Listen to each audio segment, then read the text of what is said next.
Aleluia. Glórias a Deus. Meus irmãos, eu vos cumprimento mais uma vez com a paz do Senhor Jesus e convido-os a abrir as vossas Bíblias. O Evangelho escrito por João, capítulo 8.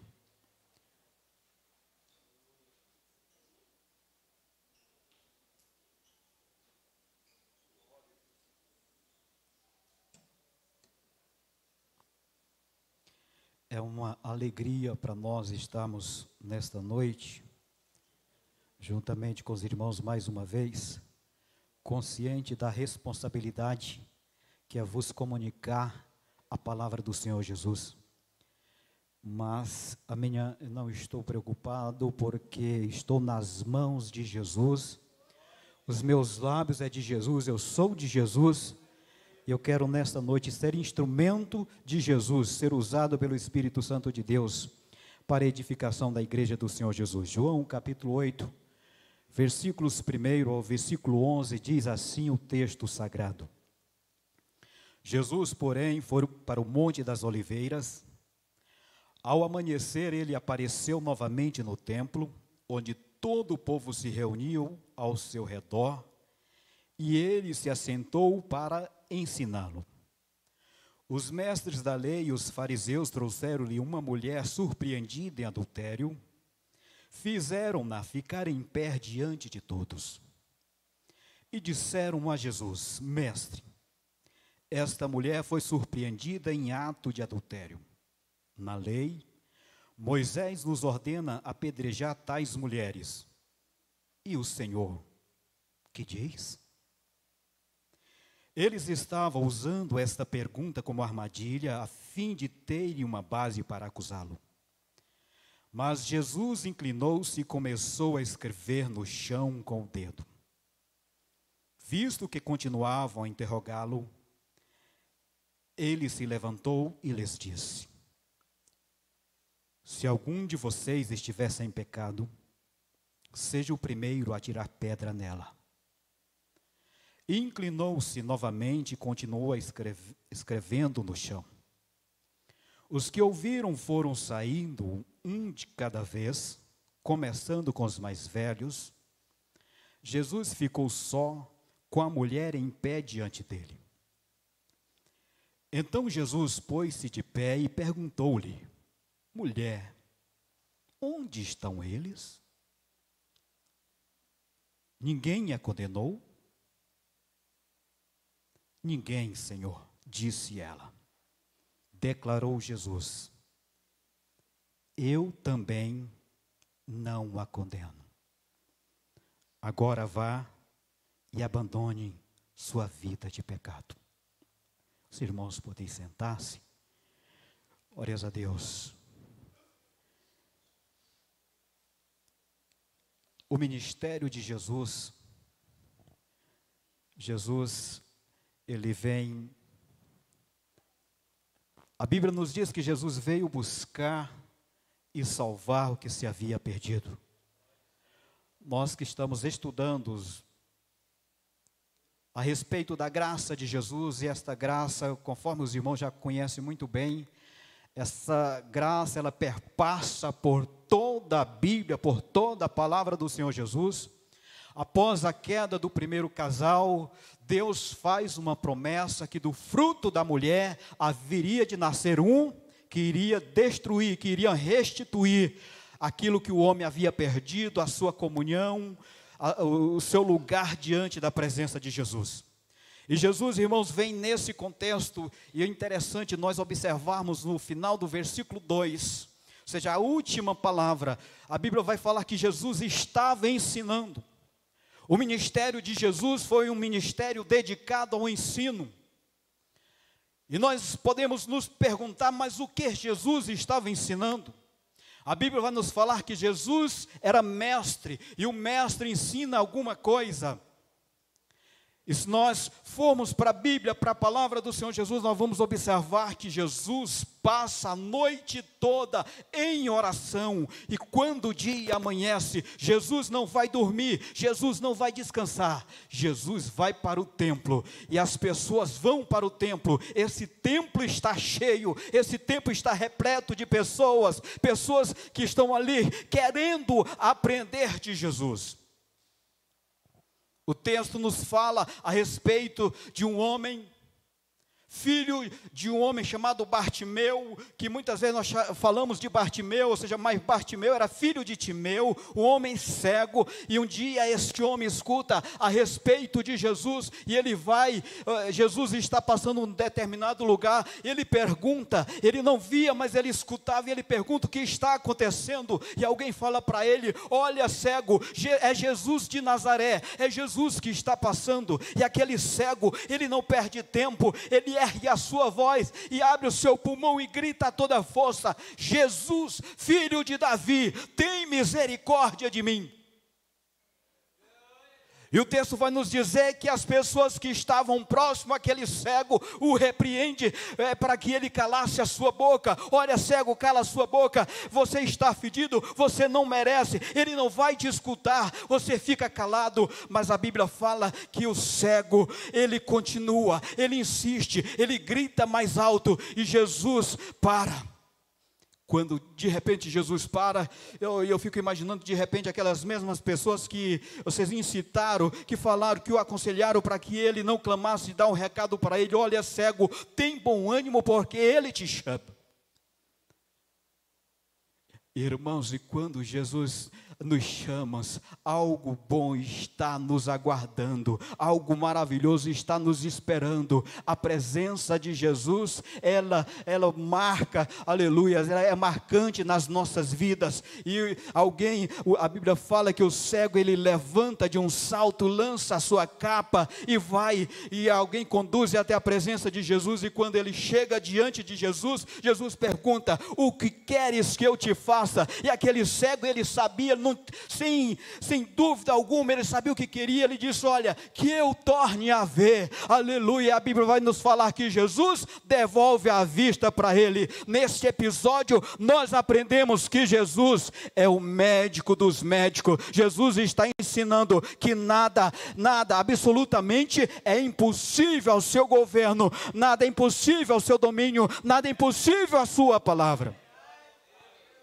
A Bíblia também vai nos contar que um determinado dia, Jesus tem um dia muito cheio na sua agenda, e ele prega, ele ensina as pessoas, e ele despede aquela multidão, e fala para os seus apóstolos atravessar para o outro lado do mar, e eles saem no barco, e de repente Jesus vai atrás deles, mas quando aqueles homens estão no meio daquele mar, eles são surpreendidos pelas ondas, pelos vendavais, e aqueles homens, muitos deles experimentados na vida marinha, porque a Bíblia vai nos dizer que muitos deles eram pescadores, e de repente um olha para o outro, esse vento está estranho, esse vento, nós somos acostumados com o mar, mas este vento de hoje está muito estranho, e ali começa a entrar água no barco, e eles estão a ponto de naufragar. De repente alguém clama, aleluia, Jesus, não se importa que nós pereçamos, e Jesus levanta, e Jesus dá ordem para a natureza, aquieta mar, aquieta vento. Jesus está ensinando que Ele é o Deus que tem poder até mesmo sobre a natureza. E os ensinamentos de Jesus não param. O que falar do endemoniado de Gadarena? Aquele homem que as pessoas tinham medo. As pessoas evitavam, cortavam o caminho, e Jesus vai propositalmente ao encontro daquele homem, aleluia. E a Bíblia nos fala que quando aquele homem, ele vê Jesus, ou seja, ele impelido pelos demônios, ele fala, Jesus, o que temos nós contigo? Porque vem nos atormentar fora de tempo? E Jesus expele e restitui a saúde daquele homem. Jesus está ensinando que Ele é o Deus dos deuses, que é o Deus que tem poder até no mundo espiritual. E a vida, irmãos, de Jesus é uma vida de ensino.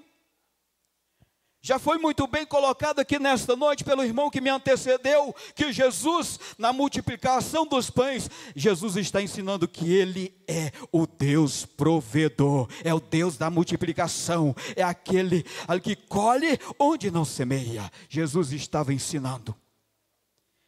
E agora, Jesus está mais uma vez diante da multidão. E nesta noite a plateia, o culto, a assistência está repleta. E de repente, aquele culto é interrompido por uma caravana de religiosos acompanhando uma mulher. E esta mulher, nós não sabemos, a Bíblia não fala, aquelas pessoas que o apresentaram a Jesus não falam o seu nome. Se dirige apenas a uma mulher, e uma mulher pecadora. O mais triste ainda, o pecado daquela mulher, ou seja, se misturava com o seu nome.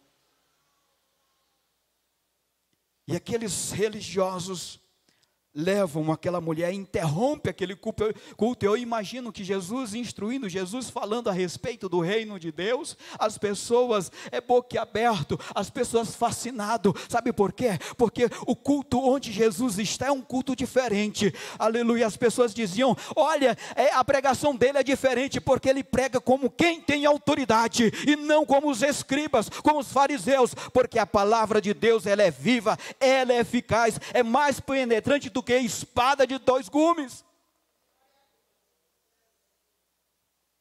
E eu me lembro também de uma certa feita que as autoridades, os religiosos, elegem uma comitiva de policiais, de soldados, e dá uma ordem para eles irem buscarem Jesus e trazerem preso.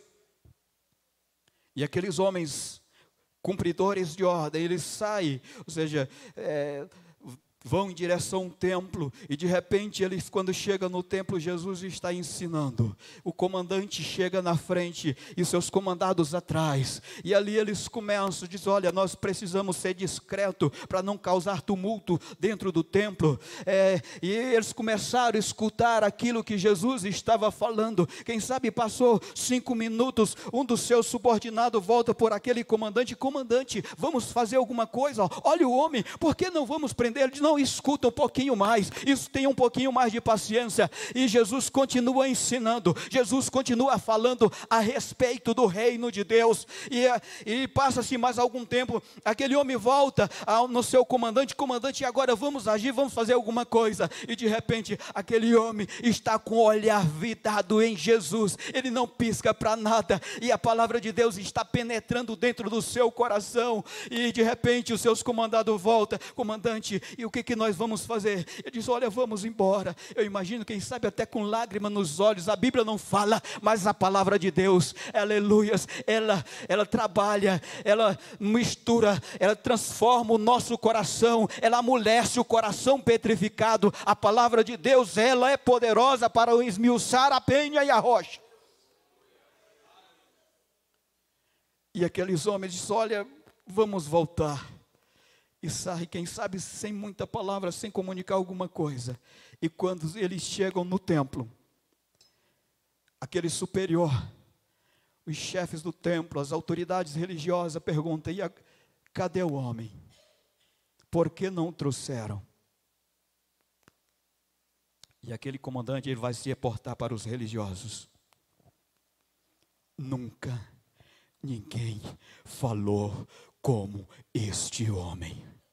Nunca ninguém falou como este homem.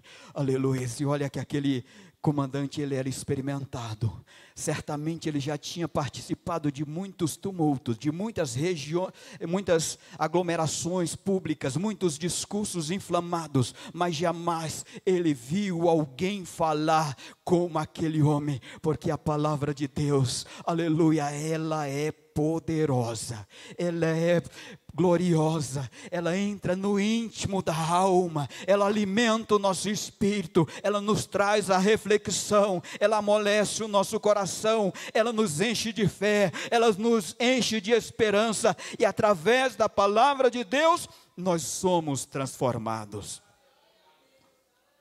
O texto que nós lemos, irmão, vai nos contar a respeito da mulher sem nome. O texto vai se referir à mulher adúltera. Esta mulher, ela é conhecida não pelo seu nome, mas pelo seu pecado. E eu, observando, nas investigações policiais, o primeiro procedimento na investigação policial, se tratando da área criminal, é identificar o autor do delito, é dar nome ao acusado. Se a polícia não consegue chegar à autoria, este inquérito ele não pode ir para frente. O promotor de justiça não pode denunciá-lo a alguém que ele não sabe quem é. Tampouco o juiz recebe uma denúncia se a pessoa não estiver qualificada nos autos. E esses homens chegam com uma mulher que, sem a sua qualificação, uma mulher conhecida como a mulher adúltera. Quando esses homens levam aquela mulher pega em adultério a Jesus, quem sabe eles forjaram um flagrante, alguém ficaram na espreita, esperando para flagrar aquela mulher em pleno ato, adulterando, para depois conduzi-la até a presença de Jesus. Eles queriam, quando eles levam aquela mulher até a presença de Jesus, eles queriam que ele, Jesus, julgasse, e assim poderiam julgar eles a Jesus. Aquela mulher, irmãos, ela não vai com uma denúncia formal, aquela mulher já vai sobre uma sentença. Aqueles religiosos já tinham formado o seu conselho de sentença. E o texto vai nos dizer nos versículos seguintes que eles estavam experimentando Jesus. Mas o mestre, que conhece todas as coisas, é possível de repente que o delegado seja enganado, é possível que o promotor de justiça seja enganado, é possível que o juiz seja enganado, é possível que o advogado seja enganado, mas o mestre, Jesus de Nazaré, jamais vai ser enganado. Jesus olha dentro dos olhos daqueles homens e, conhecendo o coração e pensamento dos que ali rodeavam, manteve-se tranquilo, devido à insistência, proferiu o seu veredito. Mas este veredito, esta sentença de Jesus, não foi a sentença que os fariseus, que os escribas esperavam que Jesus dissesse. Primeiro eles chegam lá, interrompe um culto de ensino, de estudo da palavra de Deus, que a Bíblia fala que o templo estava cheio de pessoas que ali estavam aprendendo de Jesus. E chega aquela comitiva, dispersando a atenção, parando com aquele estudo bíblico. E ali chega com aquela mulher, coloca ela num lugar de destaque, em pé, para que todos vissem, para que todos olhassem para aquela mulher. E provocam Jesus. Os mestres, eles disseram a Jesus: mestre, esta mulher foi surpreendida em ato de adultério. E na nossa lei, Moisés nos ordena que as tais sejam apedrejadas. E tu, o que dizes? Qual é a tua interpretação a respeito da lei? E depois aqueles homens muito insistirem com Jesus, o texto vai nos falar que Jesus não dá muita atenção para ele, Jesus está escrevendo na terra, e aí tem muitas pessoas, muitas coisas se diz a respeito que Jesus estava escrevendo. Eu não quero entrar nesse mérito, até porque a palavra de Deus não nos fala. Há quem diga que Jesus estava escrevendo a conduta, o pecado daqueles acusadores, eu não sei, pode ser, mas poderia ser uma outra coisa. O certo é que Jesus está escrevendo na terra, e aqueles homens irrompem, aqueles homens eles provocam Jesus, Jesus fala alguma coisa. Eu imagino o silêncio naquela plateia. E agora? O olhar daquela plateia estava lá em Jesus. E Jesus calmo, sereno, tranquilo, porque Jesus já tinha sondado, Jesus já tinha esquadrinhado os corações daqueles homens. Jesus sabia por que daqueles religiosos está levando aquela mulher. E Jesus agora dá o seu veredito. Aquele que dentre vós está sem pecado, seja o primeiro que atire a pedra contra ela. Aleluia. Eu imagino, suposição minha, que aqueles homens já estavam armados com suas pedras. Mas segundo a lei, o local do apedrejamento não poderia ser no templo. Eles tinham que sair da cidade para apedrejá-lo. E Jesus agora dá autoridade até mesmo sobre a lei, que eles tinham autoridade para apedrejá-la. Aquele que dentre vós está sem pecado, seja o primeiro que atire a pedra contra ela. A lei mosaica, irmãos, determinava que o ato cometido por aquela mulher fosse punido com apedrejamento. Porém, se aquela mulher fosse apedrejada, a sua alma não seria salva, não haveria cura para a sua ferida, e o infestado coração pelo pecado continuava sendo pecador. Todos aqueles homens, ao serem colocados diante de um espelho, viram-se sujos, aleluias. Aquele que dentre vós está sem pecado, aleluias, aqueles homens começam, aleluias, a sua consciência começa a funcionar, e de repente começa a lembrar, olha, de repente o mais idoso começa a pensar, olha, eu não tenho essa capacidade. O outro, também não tenho essa capacidade. Aqueles homens estão agora diante de um espelho da sua própria consciência. Talvez pela primeira vez tenha percebido quantos são pequenos e pecadores. E um a um, largaram suas pedras, não tendo coragem de ser o primeiro a se confessar perfeito. E eles levaram consigo um coração desconcertado e consciente da sua impureza. E consciente, porém ainda duro demais para aceitar a maravilhosa graça da salvação. Aqueles homens, ao se identificarem como pecadores, ao se considerarem indignos de apedrejar a mulher porque haviam cometido os pecados, eles poderiam muito bem implorar, invocar a graça de Jesus, invocar o perdão de Jesus naquele momento, mas dado a dureza dos corações daqueles homens, eles foram embora, um a um, e seguiram o seu caminho. E a mulher adúltera pega em flagrante, em um pecado contra Deus, e contra seu próprio corpo, está ali toda humilhada, por ter sido carregada pelas ruas da cidade, por aqueles homens raivosos. Aquela comitiva passava, eu imagino que as pessoas, não diferente dos dias atuais, movida pelo espírito de curiosidade, que as pessoas não podem ver uma aglomeração, está todo mundo parando para assistir, para ver o que está acontecendo. E aquela mulher desfilava levada por aqueles homens, prontos para feri-la ou matá-la, mas também resignada diante da situação. Afinal de contas, ela tinha conhecimento qual seria a punição antes de cometer aquele erro. E aquela mulher, a surpresa dela foi que aqueles homens protetores da moral, que eram homens religiosos, homens da lei, a levaram para ser julgada por outro. Provavelmente em seu coração já havia consciência e arrependimento.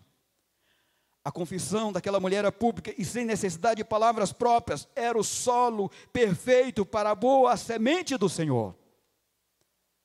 Olha a situação daquela mulher. Eu já assisti muitas sessões plenárias, algumas sessões plenárias, alguns julgamentos. E no grande momento, o acusado, ao ser prolatada a sentença, ele tem que estar em pé para escutar o veredito daquele magistrado. E aquela mulher, em todo o tempo que estava sendo acusada, aquela mulher estava em pé, servindo de espetáculo. Todo mundo olhando e sabia que aquela mulher era uma pecadora. Diante daquele homem manso, agora ela está diante daquele homem manso, Jesus, e suave estava ela humilhada, sem coragem suficiente para levantar os olhos para o seu juiz. Porque isso é que é o pecado. O pecado no primeiro momento parece ser bom, mas o pecado ele está carregado de vergonha. Uma vez consumado o pecado, a pessoa fica cabisbaixo. O pecador não tem coragem de olhar para o seu mestre, porque ele está carregado pela culpa. E agora aquela mulher está diante de Jesus, sem ao menos ter coragem de levantar o seu olhar. Jesus está sentado, escrevendo na areia, os homens foram embora, agora só está aquela mulher e Jesus, e provavelmente a multidão que estava no templo, que Jesus estava ensinando, observando o que vai acontecer, o desenrolar dessa história. Os religiosos, os seus algozes foram embora, e agora só está a mulher, Jesus e aquele povo que está ali no templo. Quando enfim ela cria coragem para levantar os olhos, vê em sua frente o seu Salvador, mas ainda faltava no seu coração ser salvo. Aquilo não poderia ser uma licença para continuar pecando, porque tem muita gente que interpreta esse texto erroneamente. Olha, Jesus fala, não, está tudo bem, mas não é isso que o texto vai nos falar. Jesus vai trazer uma solução para aquela mulher e vai trazer orientação para ela. E aquela mulher endireitando-se, não vendo de ninguém mais do que, aliás, Jesus endireitando-se, não vendo ninguém mais do que a mulher, disse-lhe, mulher, onde estão os teus acusadores?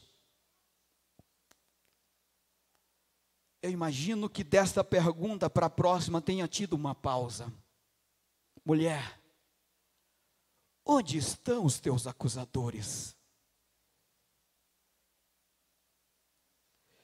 Eu fico imaginando, irmãos, a nossa vida não é diferente. Quantos promotores, quantos acusadores, quantos juízos temerários. Não é à toa que Jesus nos orientando, Jesus nessa série de estudos, Jesus fala para nós, ou seja, não emitirmos juízo de valores, porque com a medida que nós medirmos, nós seremos medidos. Mulher, onde estão aqueles teus acusadores? Ele faz uma segunda pergunta. Ninguém te condenou? O conselho de sentença naquele dia, e o texto vai nos dar a entender que é pela manhã. O conselho de sentença é desfeito naquela manhã, sem que ao menos um daqueles jurados se considerasse aptos para emitir o seu juízo. Mulher, onde estão aqueles teus acusadores? Ninguém te condenou? E ela diz, ninguém, Senhor. E disse-lhe Jesus, eu imagino que agora o coração dela acelerou mais, porque se aqueles homens que compunham aquele conselho de sentença não foram capazes de sentenciá-lo àquela mulher, de condená-lo àquela mulher, ali estava alguém que reunia todos os requisitos sobre si para julgar e para condenar aquela mulher. Ninguém, Senhor. E Jesus lhe disse, nem eu te condeno.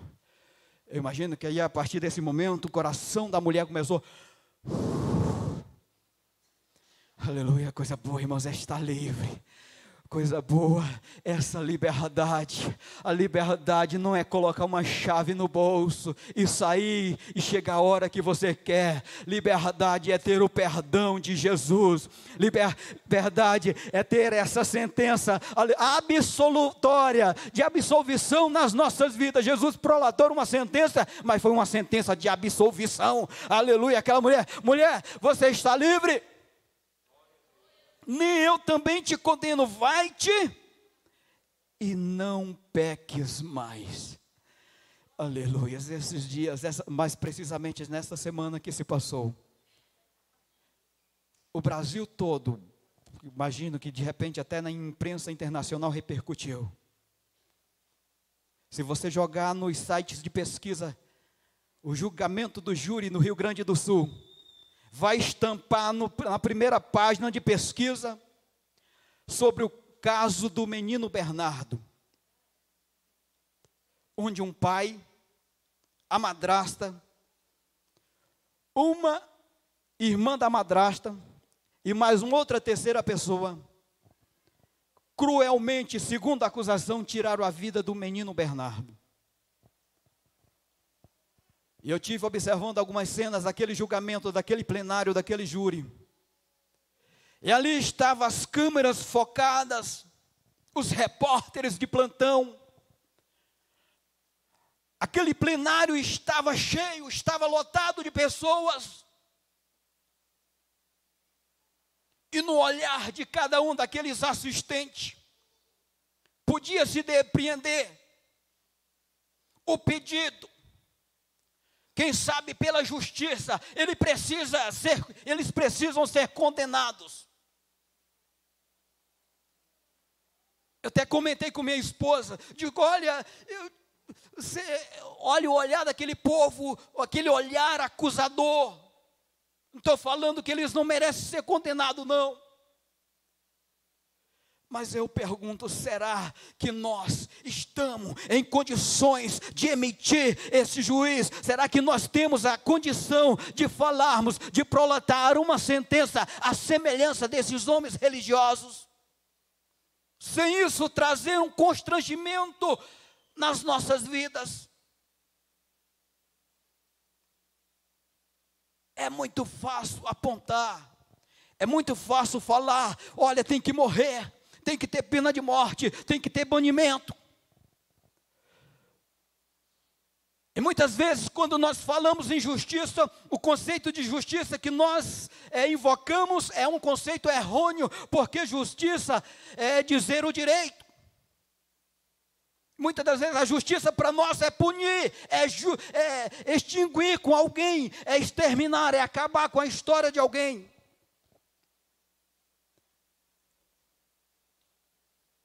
E eu fico imaginando quantas pessoas arderam dentro de si, olhando para aquele plenário, para aquele julgamento. E a notícia, o noticiário, depois daquele julgamento, certamente ganhou as primeiras páginas, as páginas principais dos jornais. E eu me lembrando desse texto, me reportando para essa história, imaginando que nós fomos graciosamente alcançados pela misericórdia de Jesus, pela graça de Jesus, quando todos nós, sem exceção, merecíamos era ser condenados. Porque muitas vezes nós achamos, mas ele matou. Mas Jesus, ensinando na sua palavra, ele fala que muitas vezes alguém mata outro com palavras. Romanos 6:23, a Bíblia não vai nos dizer que o salário do pecado é a morte.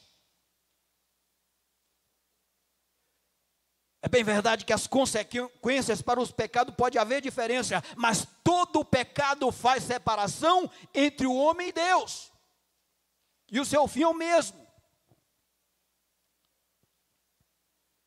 E as palavras de Jesus continuam ecoando na nossa mente nesta noite: mulher, onde estão aqueles teus acusadores? Ninguém te condenou? Aleluia. E ela disse: ninguém, Senhor. E disse-lhe Jesus: nem eu também te condeno. Vai-te e não peques mais. Eu vou te dar uma nova chance. Eu vou escrever uma nova história na tua vida. Muitas vezes, irmão, nós somos levados a pensar que acabou, que não existe mais solução. Só não existe solução para um pecado. É a blasfêmia contra o Espírito Santo. Quando alguém perde a capacidade de se reconhecer como um pecador, de reconhecer Jesus como o Senhor, como o Salvador das nossas vidas. Mas para todos os demais, existe solução. Jesus está de braços abertos. Quantas pessoas estão vivendo consumidas pela culpa, consumidas pelos julgamentos, julgamento em todos os lugares, as pessoas nos olhos já emitem o seu juízo de valor, aleluia, mas está alguém aqui, aleluia, que está de braços abertos para nos receber. Somos culpados? Somos sim, mas Jesus nos absolve. Este processo, mesmo não seguindo o seu curso normal, sem uma qualificação, interessante que aquela mulher não tem, a Bíblia não vai falar nesse julgamento a sua defesa. Todo e qualquer processo tem que ter uma defesa, tem que ter alguém para defender. Mas eu louvo a Deus que Jesus é o nosso advogado. Ele intercede por nós junto ao Pai. Enquanto as pessoas estão nos acusando, enquanto as pessoas estão nos apontando, enquanto as pessoas estão maquinando o mal contra nós, Jesus, aleluia, está nos defendendo. Nem eu também te condeno. Vai-te e não peques mais. Nesse momento, ela percebe que o único que podia condená-la estava em sua frente, que não fez. Ele era o único que não tinha pecado e por isso poderia apedrejá-la, mas não fez. Como eu já falei para os irmãos, Jesus reunia todas as condições necessárias para julgá-la, aquela mulher, e para condená-lo, mas não a condenou. Ele a perdoou e a deu um mandamento a seguir: não pecar mais. E também mostrou-a que o que fez no passado foi apagado. E que a partir daquele momento, ela tinha uma nova vida. As pessoas não entendem. Talvez os irmãos já escutaram muito esta frase emblemática: mas depois que roubou, depois que matou, depois que fez e aconteceu, agora vai ser crente. Ainda bem que Jesus conserta, aleluia, ainda bem que existe perdão. Jesus sabe para quem Jesus veio? Jesus veio para os doentes, Jesus veio para os pecadores, Jesus vem para aqueles que precisam de um arrependimento, que precisam de uma cura, precisam de milagre. Jesus é censurado porque está no meio dos pecadores, mas por causa dos pecadores foi que Jesus veio.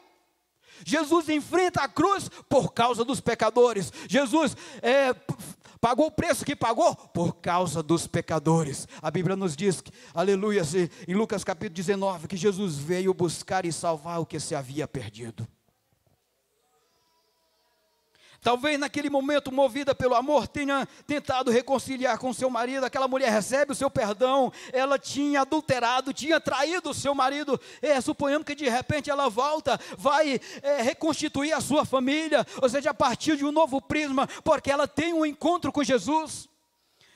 E Paulo, quando escreveu aos Coríntios, na segunda carta, capítulo 5, versículo 17, ele vai nos dizer que assim que, se alguém está em Cristo, é nova criatura, as coisas velhas passaram, e eis que tudo se fez novo. Aquela mulher agora é uma nova criatura. Quem sabe ela vai reconstruir a sua família. Penso que somos muitos parecidos com essa mulher e também com seus acusadores. Somos parecidos com os acusadores porque temos a mania infundada de nos acharmos irrepreensíveis. Quantas vezes, irmãos, nós olhamos para alguém e o desprezamos? Por sermos capazes, por sermos promotores dos outros. Seja um cristão ou não, temos a ilusão da perfeição.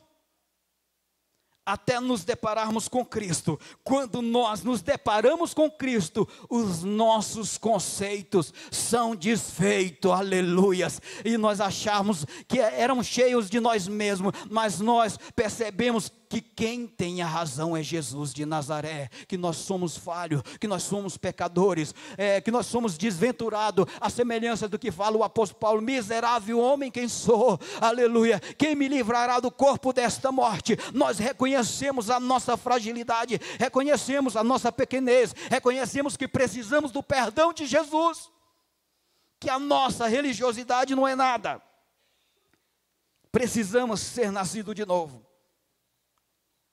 até nos depararmos com Cristo, o qual ainda tentamos, de alguma forma, justificar com diversos argumentos humanos, e do qual recebemos a mesma confrontação. Olhe para si mesmo. E se em ti não há erro, acuse-o. E saímos desconcertados, pois não conseguimos esconder nosso erro daquele que conhece cada centímetro do nosso coração. Muitas vezes nós conseguimos esconder alguma coisa dos nossos cônjuges. Muitas vezes nós conseguimos esconder dos nossos filhos, nós conseguimos esconder do nosso patrão, mas Jesus, que tem olhos como chama de fogo, Ele esquadrinha cada centímetro, cada milímetro do nosso coração. Ele conhece, Ele olha as intenções do nosso coração, Ele olha para as nossas motivações. Jesus conhece todas as coisas. E muitas vezes nós somos semelhantes com a mulher, pois muitas vezes conhecemos a vontade de Deus, conhecemos sua lei e teimamos em transgredi-la, até que somos descobertos e humilhados por aqueles que querem apenas testar o nosso Senhor. Recebemos de Deus o perdão e nosso coração chora de vergonha, alegria e amor, com a promessa de que nenhuma condenação há para aqueles que estão no Senhor, e com a convicção de que em Cristo nós permanecemos fora do pecado, aleluia. Aquele que é de Deus não vive pecando, aleluia. E para nós finalizarmos nesta noite, eu quero fazer o convite para você que está com o seu coração ardendo nesta noite, você que percebe que ao ouvir esta palavra, o Espírito Santo de Deus falou o teu coração, e você quer se entregar, você quer ter uma nova história, aleluia. Levante sua mão e venha aqui, nós estaremos orando por você. Você que quer receber Jesus como o Senhor da tua vida, levante do seu banco e venha aqui. Eu convido a igreja a estar em pé em nome de Jesus neste momento. É o momento, irmãos, é o momento de restauração. Jesus não mudou. Jesus que absolveu aquela mulher está aqui nesta noite para absolver você. Quem sabe o diabo, o inferno, as trevas está te condenando, mas Jesus